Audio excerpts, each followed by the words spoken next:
Color space transform.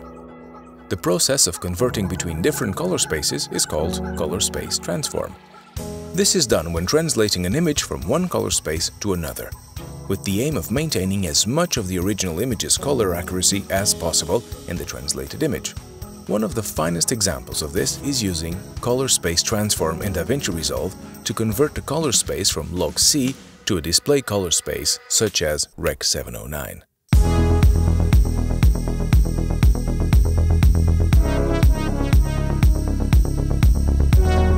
In this tutorial, we are going to see the importance of color grading before and after using color space transformation in DaVinci Resolve.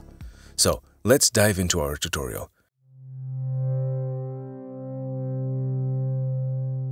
We have our footage on the timeline and we have already applied the color space transform or CST node to it. As you go and click on the Effects tab, there is color space transform or CST. Now, the color space transforms for this footage would be required in the input of ARRI, because this is the ARRI camera footage, and output of Rec 709, which is our standard display color space. Coming back to our timeline, you can notice we've already applied a peculiar look to the footage. If you go ahead and click on the timeline, you will notice that we have applied a LUT, specifically Neuro LUT, from our Ultimate Colorist Toolkit Volume 3. Here is before and here is after. LUTs are an integral part of the color grading process, and color grading is an extremely important part of the filmmaking process. Our LUTs have been methodically constructed into 4 unique categories: sunlight, sundown, dusk, and inside, based on the recursive real-world shoot patterns. No matter how little experience you have with color grading, Ultimate Colorist Toolkit is likely to provide you with a substantial boost in productivity and look building.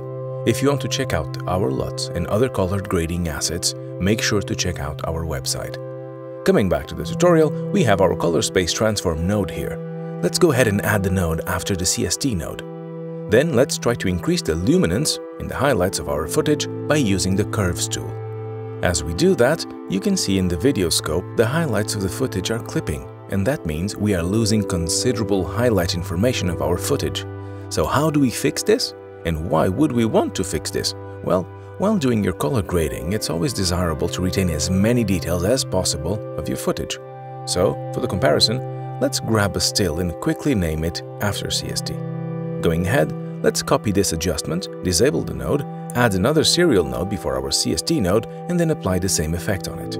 You can see clearly in the graph that our footage color space information is still well retained and it's not clipping now. Interestingly, you will also notice that it's not coming to the edge of the highlight scope and just vanishing into thin air, but it's actually well retained. Now let's go and compare this with the still of the after CST adjustment that we grabbed earlier.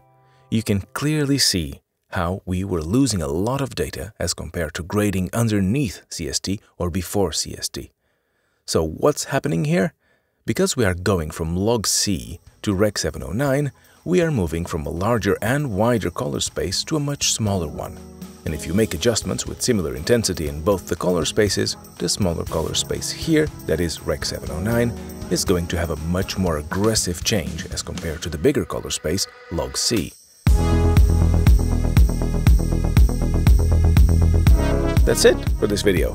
The beautiful footage we used here is from PowerGrade. If you are looking for beautiful collections of story-based raw footage for your color, editing, music video or film projects, you should definitely check out PowerGrade. The link in the description is going to give you 2 months extra. If you are interested in learning more color grading techniques, we have lots of videos and tutorials waiting to be released soon. Make sure to subscribe and hit that bell icon, and follow us on Instagram at colorist.factory to stay updated.